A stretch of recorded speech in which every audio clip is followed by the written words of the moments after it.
Is it possible that whether you become a successful manager or a prison inmate, a research scientist or an unskilled laborer, a professional artist or one of the chronically unemployed, is it possible that that might be determined partly by an educational sorting process which begins when you're 6 years old?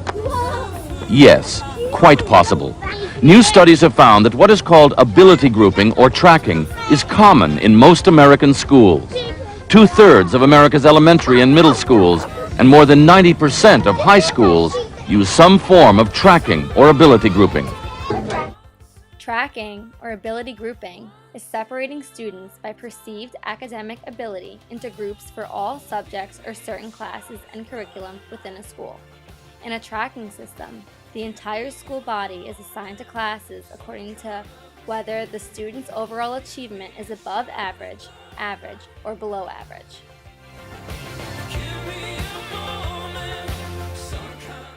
The educational practice of ability grouping emerged around the turn of the 20th century as a way to prepare students for their appropriate place in the workforce. Students with high abilities and skills were given intense, rigorous academic training, while students with lower abilities were given vocational education. The system of tracking fit the demands of the time. Only 20% of high school graduates were even expected to go to college. They would become doctors, lawyers, and CEOs. The next 20% were meant to go straight into skilled jobs, like accountants, managers, and bureaucrats. And the bottom 60% would become workers, like farmers and factory workers. There were jobs for everyone in the booming post-war economy, and schools like Woodside did their part to supply a useful workforce. The problem is, our schools haven't changed, but the world around them has. Nowadays, you don't go to college, you're kind of screwed in America, you know? And America's kind of screwed. The two most common forms of ability grouping are within class grouping, a teacher's practice of putting students of similar ability into small groups, usually for reading or math instruction. The other option is between class grouping, which is a school's practice of separating students into different classes, courses, or course sequences based on their academic achievement. The pros of tracking. Tracking allows teachers to direct lessons towards specific ability levels. Tracking also meets the needs for gifted students. In tracking classes, students' work is compared to that of similar ability peers. And it also encourages low ability students to participate in class because there is no intimidation from others. Last fall, in order to individualize and differentiate reading instruction even more, we began to use ability grouping and learning stations. Lower ability students benefit from appropriate intervention and grouping with students of average ability.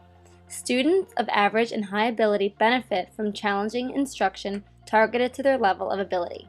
Group the students accordingly and provide necessary intervention. When you place students of the same ability together, they usually are able to work at about the same pace. This means the students that understand the concept you are teaching can move on to a more advanced stage, and the ones that need extra guidance can slow down and get extra help.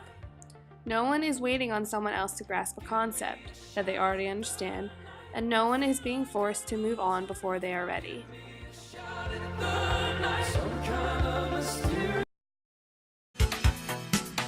Each teacher has customized this concept, but all are responding to individual students in profound ways.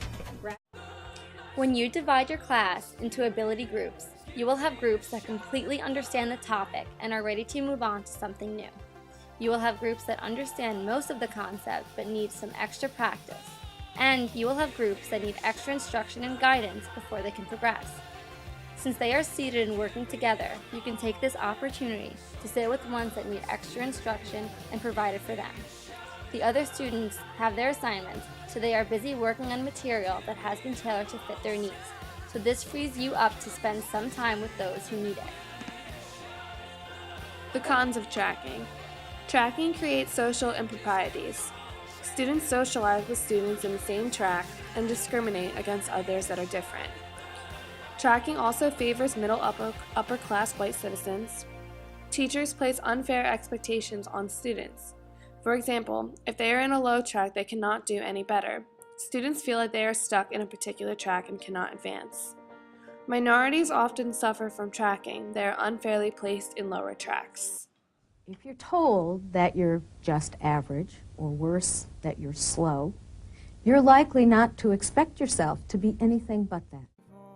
It is important to remember that no student is perfect at everything and no student is bad at everything. Sometimes, when we ability group, it is easy to label students and place them in the same low, middle, or high group time after time. This can lead to labeling, the nerdy group or the dumb group, something teachers want to avoid at all costs. After all, a huge part of our job is to make sure our students feel confident and secure. Within their year with the kids, they might see results, but they really don't see the deficits that accumulate over time. They don't see that test scores drop from year to year. The bottom tracks get bigger and bigger and bigger throughout the secondary years. And the high tracks get smaller. Children at every level of ability will tend to achieve less in a tracked system.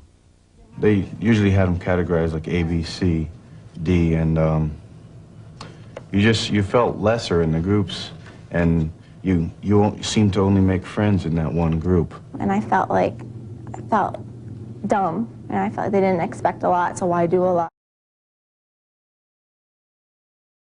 Grouping by achievement is a very complex and imprecise practice that we seem to have a great deal of confidence in as an efficient way to handle individual differences in learning settings.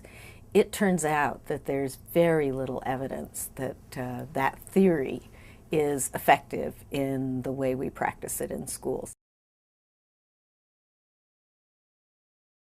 But can school systems challenge every student without the damaging effects of ability grouping, without predetermining their chances in life? The Northfield, Massachusetts school system replaced its ability grouping 5 years ago with a system which includes kids of different abilities teaching each other. One school district in California is developing another alternative to grouping: individual education plans for every student. These schools are proving what some teachers have always known, that children who elsewhere would be put in low ability groups perform at high levels given the right kind of teaching. Teaching which produces as many ability groups as there are children and does not decide for them what they'll be able to learn.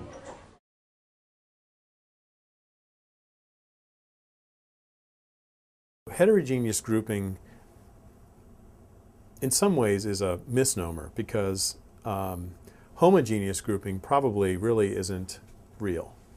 I mean, the only way that I could group a kid and say that I'm grouping them and they're all the same is if they need a particular skill or strategy. Other than that, everybody's really different. I mean, every reader's different. They bring different schema, different cultural experiences to each page. If I'm going to be doing homogeneous grouping, it has to be for a real specific purpose. With respect to heterogeneous grouping, as it involves or implicates race and language and culture, I would say that it's a very good thing to do. Flexible grouping, by definition, means that you're not trapped in the same group all the time. I mean, that's it, period. So, we believe ability grouping has negative consequences on student growth and development. We feel as though heterogeneous grouping is one solution to the problem. A very important characteristic of collaborative classroom is that students are not segregated according to supposed ability, achievement, interest, or any other characteristic. Students are able to bring different skills and experience to the classroom environment. According to Donna McAvoy, research strongly supports the positive effects of heterogeneous grouping of students because of its noticeable effects on attitude towards school, increase of self-concepts as learners, relationships with peers, reduction of anxiety, and future aspirations.